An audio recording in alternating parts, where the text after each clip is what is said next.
Hello everybody and welcome to the video version of the perspective panel that I originally made for SuperCon 2023. Thank you for watching and I hope you find it helpful. For those of you who may not know me, my name is Clara Meath and I am a comic book artist. These are some of my more recent / successful books. And because that's my job description, I know how to draw scenes like these.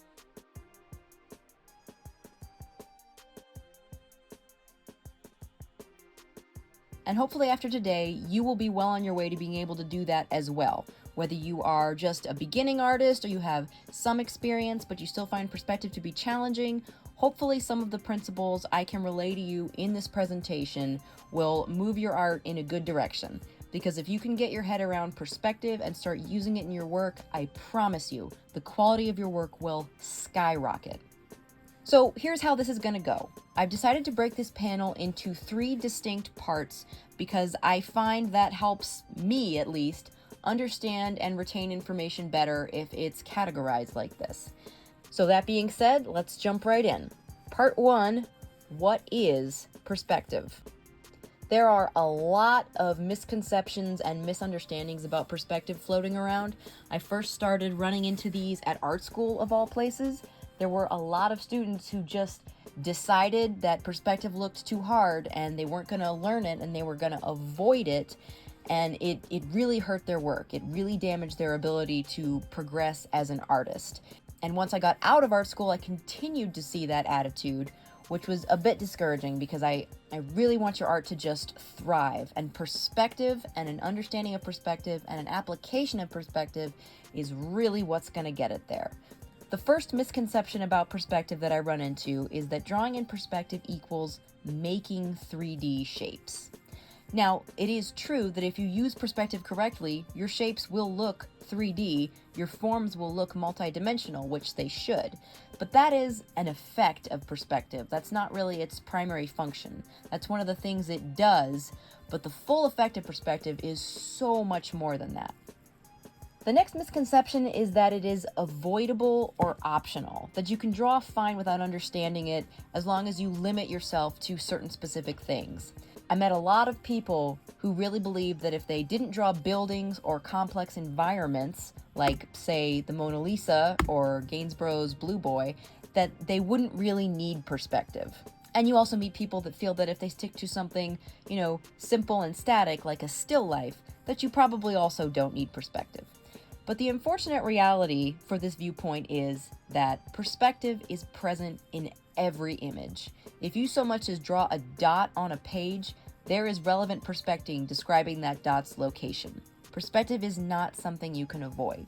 And while it's true that it's not heavily relevant to any of these images, in the sense that there are enormous skyscrapers or spaceships or technical drawing, it is still entirely present. Perspective is in everything. Perspective exists in real life. It is all around you all the time. Just because you don't see it doesn't mean it's not there. What I'm begging you today is to not hinder your own artistic process by limiting yourself to specific subject matter so that you don't have to learn a new thing. Perspective can be your best friend, I promise you. The last common misconception is that it's complicated and mathy and hard to understand. There are advanced types of perspective that definitely are complicated and mathy and hard to understand. I agree with that. They are things like 4-point perspective, 5-point perspective, and 6-point perspective. In my almost 10 years as a comic book artist, I have never had to use any one of these. I do not know how they work. I don't even know for sure if that's what these images are. I just had to trust the internet when I looked these up. That is how little I know about these. Now that you've seen these guys, here's what we're actually going to be talking about today. 1-point perspective, 2-point perspective, and 3-point perspective. Hopefully these look a lot more palatable to you because they definitely are. Any naturalistic scene you want to draw, one of these types of perspective is going to cover it for you. I absolutely promise. So now that we've cleared out some misconceptions, here's what perspective actually does. Perspective creates the illusion of actual physical space and depth on a flat surface. It is the mechanism by which you can create a fake reality on a flat surface that looks like it's three-dimensional. There's two main ways that it does this. One, it tells your brain whether it is looking up or down at something. And two, it tells your brain how close or far away objects are based on their size. And this is something your eye learns to identify in infancy, really. A person standing across the room from you is going to appear smaller than a person standing right next to you. Perspective can show you how to communicate this. So before we dig any deeper, let's start with some vocabulary. I want to get this out of the way up front, just so that we're all sort of speaking the same language once we get to the application section, and you're not trying to learn two things at once. So our first term is horizon line. You can also call this the eye line or the eye level. Technically, for reasons you will see in a minute, eye line or eye level are more accurate terms. I just call it the horizon line because that's what I was taught, and I know I'm not going to be able to unlearn it at this point, so I apologize. You go forth and be better with your life. Call it eye line or eye level. This is the horizon line. It's just a line. It's a line. It's that simple. In fact, it's not even a line. It's a location in the space you're creating that you are representing with a line. And if there is one thing you take away from this entire presentation, I want it to be this. The horizon line is everything. Everything perspective can do derives from the horizon line. It starts from the horizon line, and you can't have any of it if you're not starting with the horizon line. The horizon line is everything that perspective has to offer. So just keep that on the top of your brain. The next term is vanishing points. You see these images here? You see these lines, how they converge and vanish at these points? These are your vanishing points. I want you to also notice all of these vanishing points are on the horizon line. This is the only place vanishing points are allowed to be in 1 and 2 point perspective. This is 1 point perspective. This is 2 point perspective. 1 point perspective has 1 vanishing point. 2 point perspective has 2 vanishing points. The only exception to this rule is in 3 point perspective. Now in 3 point perspective, you have your same vanishing points on the horizon line, just like before, but in 3 point you also have this third vanishing point. The third vanishing point dictates your vertical angles, and does not need to be on the horizon line. It physically can't be, or it wouldn't look like this. And speaking of up, these are the up vertical angles in our 1 and 2 point perspective shots. I want you to notice that they are perpendicular to the horizon line. They will always be perpendicular to the horizon line in 1 and 2 point perspective. You can tilt it, you can put the horizon line at any angle that you want. In comics we call this dutching, but the vertical angles will still be perpendicular to the horizon line. Once again, the only exception to this rule is in 3 point perspective. Here you can see your vertical angles that come from your third point are not perpendicular to the horizon line. Only the most middle one, that I didn't even add, can physically be perpendicular to the horizon line. That's okay. That's how 3 point perspective works. So just keep in mind that the rules are different for 3 point perspective. Our last vocabulary term is orthogonals. Orthogonals simply are these lines that you use to build your form based on where the vanishing point is. They go between the vanishing point and your form. Orthogonals is kind of a fancy term. You won't really hear it a lot, even when working in perspective. I'm just bringing it up so that you know it is a thing with a term to sort of help get it into your brain. I want you to think of orthogonals and the horizon line and the vanishing points all as a type of scaffolding, like on a building that's in construction, or the wires in a flying scene in a movie. Once everything is completed, once the building is done, once the movie is released, you won't see any of that stuff. It's just your building devices. So here we see all 3 of these images without the perspective. Once they are done, you don't need any of that stuff anymore. It's not part of the final drawing. Okay, so we made it this far. We got some of those basics out of the way. We're moving on to part 2. How does perspective work? So since the horizon line is, as I said, everything about perspective, we should probably start with that. How does the horizon line work? So remember when I said it's not even really a real line, it's just a representation of a location in space? That location in space is where your eyes are. Not where they can see, not where they're looking, where they physically are. Now you can swivel your eyes around, you can look in every direction here. You can look up, down, left, right, whatever, but your eyes don't move. Your eyes stay at this point on the horizon line. That is what the horizon line means. So here's a way to visualize this. In art, you will sometimes hear the term picture plane. This is just a way of visualizing your work. It's the idea that you are looking at a scene through a window. And here I want you to imagine further that your face is inserted into the surface of this window, and that the horizon line represents exactly where your eyes are. So looking at this from the other angle, as if we were looking out from inside the drawing, here we can see the guy's face, and you can see that the horizon line is level with his eyes. So here's the objects. Now I want you to notice that he can look in all directions, but he cannot actually move his face. He can look up at things above the horizon line, and he can look down at things below the horizon line. Everything above the horizon line, he can see the bottom of. And everything below the horizon line, he can see the top of. The objects that are crossed by the horizon line, he can't see either the top or bottom of. And that right there is the first thing perspective tells us, whether we are looking up or down at something. You can look up at things above the horizon line and down at things below the horizon line. So we've already got that one squared away. We already tackled one of the most important things about perspective. Now we're going to move on to the next thing.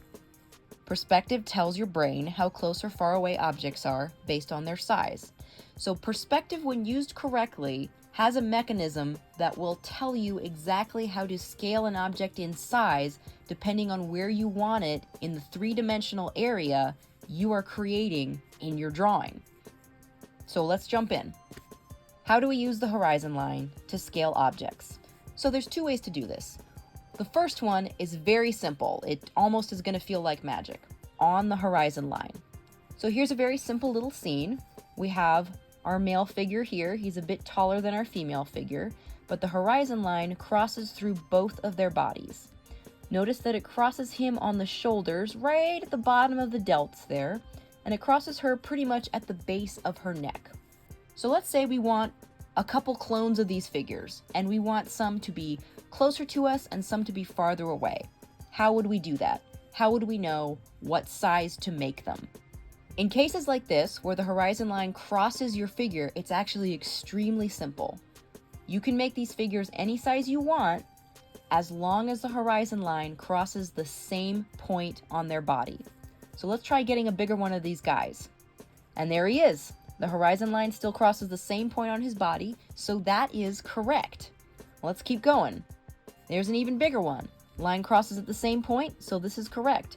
We have the woman character back here too. The line crosses her body at the same point, so that is correct. We can do this infinitely if we want. All of these figures are the correct size because the horizon line crosses them at the same point on their body that it did originally. That's it. That's all of it. That's the whole thing. That's all you have to do.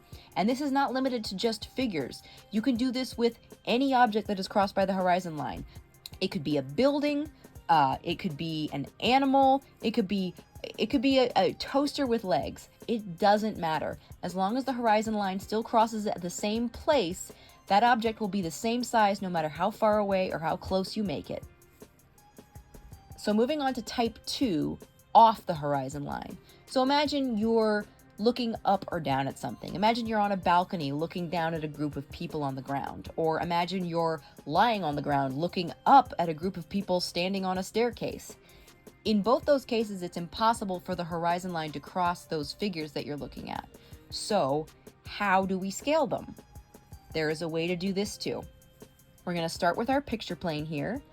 And I've already decided this is a scene we're going to be looking down at, which means the horizon line is high. It is above the image.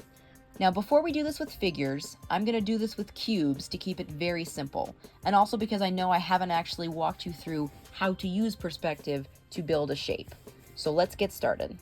Here are the vanishing points we're going to be using. There's 2 vanishing points, so already we know this is 2-point perspective.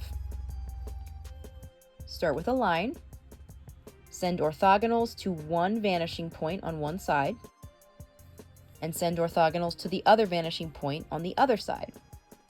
Now we just need to decide how long we want the front sides of our cube to be. Then we're going to take the orthogonals from this line and send them to the left vanishing point, and the orthogonals from the other side and send them to the right vanishing point.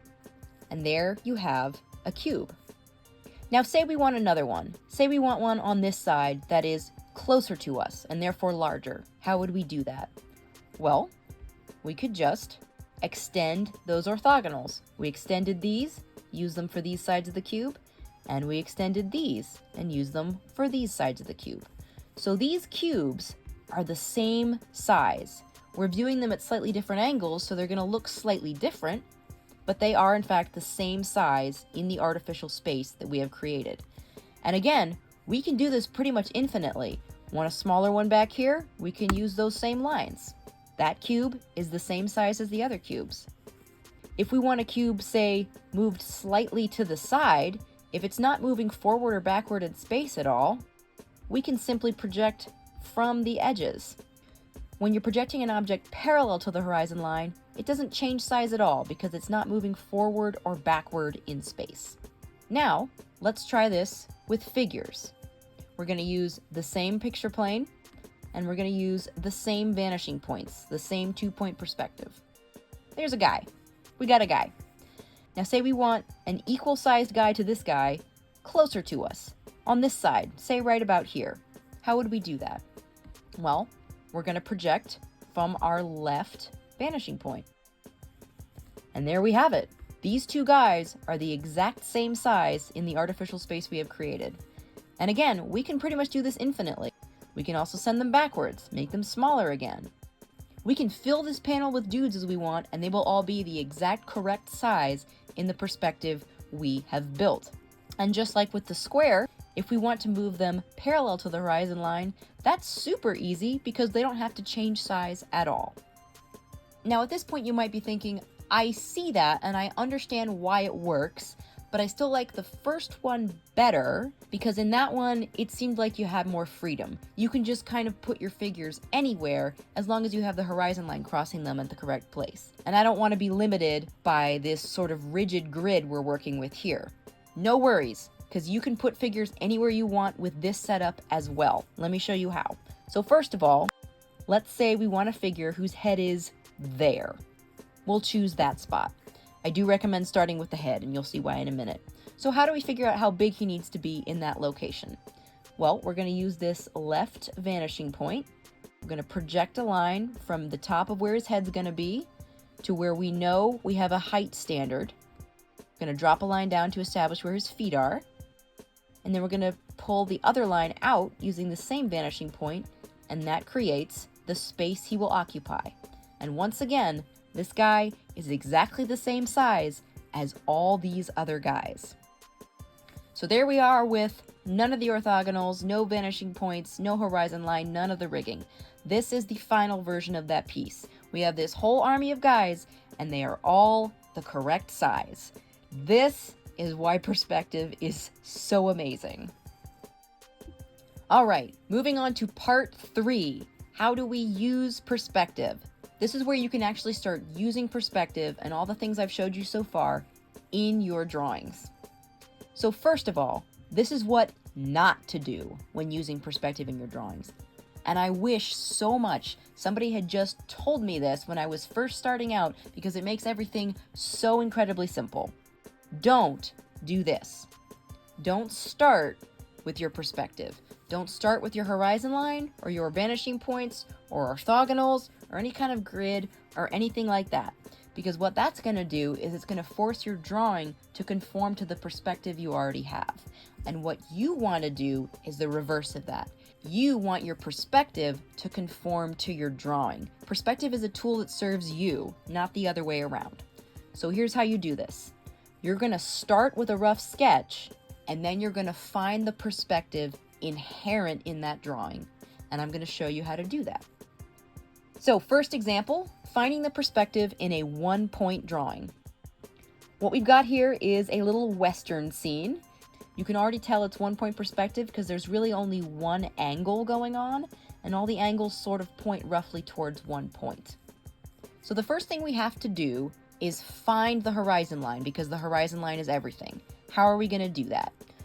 We're going to select some of the angles in this image. We're going to go with the 2 top lines of the watering trough here, and we're going to drag them out. We're going to drag out orthogonals and see where they meet. So they meet right there, sort of at the center of the cowboy. And since vanishing points are always on the horizon line in 1-point perspective, that tells us where our horizon line is. We've already solved the biggest problem with any perspective drawing. Where is the horizon line? So we're off to an amazing start with this. So from this point, I like to drop in just a bunch of orthogonals, just sort of create a grid so we can see what we're working with. You can already see a lot of these lines are very wrong. The bottom of the building here, it's very wrong. The edges of these windows, they're all wonky. They're not conformed to it at all. The edge of this roof here, it's also all wonky. It's incorrect. There's a lot of incorrect things going on. That's normal because you just freehanded this. That's totally fine. So what we're going to do from here is conform all those lines to the perspective. Use the vanishing point, fix all those lines. All of those angles are now correct. So at this point, I want you to take a longer look at the drawing we have here. Remember how we talked about the horizon line crossing characters at the same point, no matter how close or far away they are? Ask yourself what else in this drawing might be affected by the height of the cowboy. The obvious answer here is the door. If we place the character at the correct size, with the horizon line crossing him here and his feet touching the ground, we can see that this door is way too small. There's no way that's the appropriate size for the door. This is an example of using figures to measure within the space of your drawing. The built environment we live in day to day is based on the standard size of a human. Things like doorways and where pictures are hung and how far apart stairs are all based on the standard size of a human. So when you're drawing buildings, a very easy trick is to use your human figures to measure the size things need to be. So we're going to need to modify that door to fit the character. So there's a better door. In fact, it could almost probably be taller. Maybe he's a tall guy. I don't know. He doesn't look very tall. Regardless, he at least fits through this door. But now that we've fixed the door, we can see that the rest of the building is wrong. I originally drew this as a 2-story building, but it obviously can't be a 2-story building. Why would you have windows that are lower than the height of the head? So there's 2 things we can do at this point. I can either make the building taller to have 2 stories, or I can convert it to a 1-story building. I'm going to just convert it to a 1-story building. So now, based on the size of the character, that building is the correct size. So here I'm going to remove the orthogonals, just show you what we've got so far. Everything in this image is now spaced correctly and assembled correctly with correct 1-point perspective. But I left the vanishing point because I want to do one more thing. I want to make one of those little Old West outhouses, just right in the middle of the street, because why not? It was messy back then, who cares? I want to show you one more super cool and useful tool for perspective. If you connect the 4 corners of any rectangle, whether it is viewed flat like this one, or viewed at an angle like the other one is, where those lines cross is the exact center of that rectangle, in both directions, vertically and horizontally. That is the middle. And this is incredibly valuable when you want to draw anything with accuracy. If you're drawing a building and you need to center something on it, if you're drawing any kind of shape where things need to be centered, you're going to need this. It's an incredibly valuable little trick, absolutely indispensable. And what we're going to do is use it to properly center that little moon that's on the door of the outhouses. I know it's not on both sides, but I wanted to show both sides of it. And there we have it. Our complete finished drawing, the moon's exactly centered on either side of the outhouse, and everything in correct perspective. All right, You know what's next. Moving on, finding the perspective in a 2-point drawing. So here's our scene. This is just a nice little balcony scene. We got a guy standing next to a table and some chairs. There's some potted plants. You can already tell, since you can see the tops of things like the table and the seats of the chairs, that this is a down shot. We're clearly looking down on this, which means the horizon line is above. So again, the first thing we need to do is find our horizon line so that we can go from there. Just like before with the watering trough, we're going to choose 2 angles on one object and send their orthogonals out to see where they meet. So with these 2 angles of the table, we have a vanishing point here. Now we're going to assume for now this is where the horizon line is, but since this is 2-point perspective, we have to make sure this horizon line works for both vanishing points. So we're going to use the other angles of the table and see where they meet. So in this case, they don't quite meet. When you're approaching a perspective drawing like this, if there's more than one vanishing point, you're going to have to fiddle with it a bit. It's going to take some back and forth. You might have to change some shapes a little bit, but it's still going to set you way further ahead than if you just guessed. So in this case, this vanishing point is not very far from the horizon line. I'm going to try just nudging it up to the line and seeing if that works okay for the object. Okay, so you can see that this is a minor difference, but it doesn't seem to hurt anything. So we're going to go ahead and call that the horizon line and those the vanishing points. We're going to conform the table to those points. So that table is now completely correct.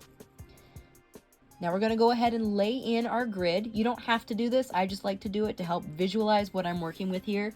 And you can already see how off some of these lines are. Look how wrong the edge of the balcony is here. And look how wrong the banister is on this side. So we're going to use our vanishing points to correct all these lines. So there we go. All the lines are corrected. This edge is fixed. This banister is fixed. Even the verticals on the chairs are correct. The up and downs are all perfected. The table is correct. The chairs are all correct. I even used the X method to divide the space under the railing into equal sections so that I knew where to put the railing supports. Now you'll notice one thing I didn't fix was this chair. Why do you think that is? Well, in real life, things don't just exist on a tidy grid. Things aren't facing each other as neatly as these 2 chairs are. Sometimes chairs are at angles. I bet in your home right now there are chairs that are not perfectly pushed in and are a bit tilted. That's real life. We have to know how to do that in perspective. So, how do we do that? The way we handle this correctly in this perspective is we add additional vanishing points. The only thing you need to make sure of is that they are the same distance apart as the original vanishing points. So for this chair, I took the distance between the 2 current vanishing points and I slid it over. Here's one of the vanishing points. The other one is obviously way out off the screen, but that's fine. But I'm using these new vanishing points to complete the chair. Now the chair is still existing in the same built perspective, it just has different vanishing points. That's okay. You're going to find that is super helpful and happens actually pretty often. Now, we already know how to project figures in 2-point perspective, so we're going to go ahead and do that. We got a few more guys here and they are all equally sized within the rules of this perspective setup. Now I want to show you one more thing. I know your brains are full. I'm sorry. I want to show you one more thing before we move forward. Say this guy right here is pitching some kind of fit and wants to fling a chair at this guy over here. It's some sort of soap opera scene and people are being overly dramatic. Let's just go with that. And I was too lazy to draw him throwing. I'm sorry. This was actually a lot of work. So let's just sort of sketch in the chair he is throwing.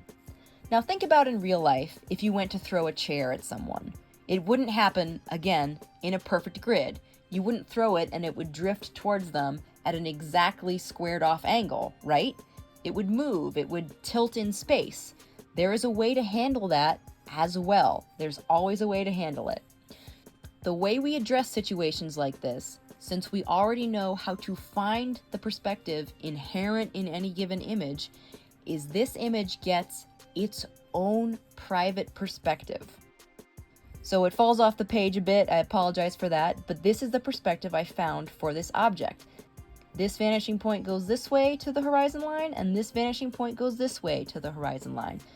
The up angle is perpendicular to the horizon line. Just like I said earlier, you can tilt your horizon line. There's no reason to not do that as long as your up angle is still perpendicular to the horizon line. And that is a complete scene that is all in correct 2-point perspective.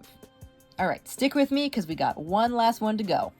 Finding the perspective in a 3-point drawing.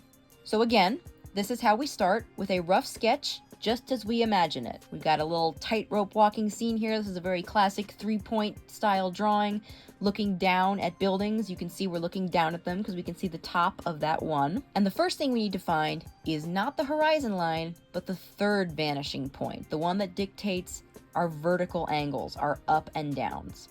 Now, one of the things you need to know about 3-point perspective is that unless you want a very extreme angle, your third point needs to be pretty far away. So let's try out a point. Do you think, for example, this vanishing point would work for this image? That's a pretty extreme angle. You can use this angle, but it is obviously not right for this image. If you wanted an angle where you were looking straight down, like seeing your own feet kind of straight down, if you were, a character in a comic book that was falling to their death before Spider-Man saved them or something like that, you would use an angle like this. But this angle is obviously not appropriate for the scene we're trying to build.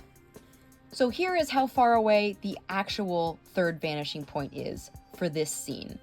It's very common in 3-point perspective, like I said, for the third vanishing point to be very far away, especially if you're doing a fairly natural looking angle like this. So we're going to go ahead and zoom all the way in. Now that you've seen that vanishing point, I trust that you can remember that it is there and that we are using it. So here we are zoomed in. We have conformed all of our vertical lines to the third vanishing point. So all our vertical lines at this point are correct. From this point out, it's basically just 2-point perspective. So we're going to use the angles on this building to find our first vanishing point. And as you can see, it is way far off the page, which is fine. You've seen enough of this to know what that looks like. Then we're going to do the same with these angles to find our other vanishing point. And there we go. And now I have, again, our grid laid in so we can get a good sense of what we're looking at. All the lines are conformed to their relevant orthogonals with their relevant vanishing points. So far, everything here is correct. What do you think we're going to do next? We're going to add people. Since we already know how to project figures in 2-point perspective, just like we did in the balcony scene, this should be pretty easy. The only thing different when projecting figures in 3-point perspective is that you have to remember the vertical angles are going to change if the figure changes location. A character out here is going to be conformed to this vertical angle. A character over here is going to be conformed to this vertical angle. They're going to fan out. That's okay. That's part of how 3-point perspective works. So right there, we've got a bunch of characters, and I've said it before, I'm going to say it again. These characters are all the same size in the artificial reality this perspective has created. Now remember the previous example with the throwing of the chair? We can do a similar thing here. I want to add an airborne object. I literally forgot to add the horizon line, so I'm officially a bad person, but just imagine the horizon line is there between the two vanishing points. One is here and one is way off to the side where you can't quite see it. The vertical angles of this object would be perpendicular to the horizon line. What do you think this is? I'm kind of cheating because I didn't add wings. It is a bird. We've added a bird.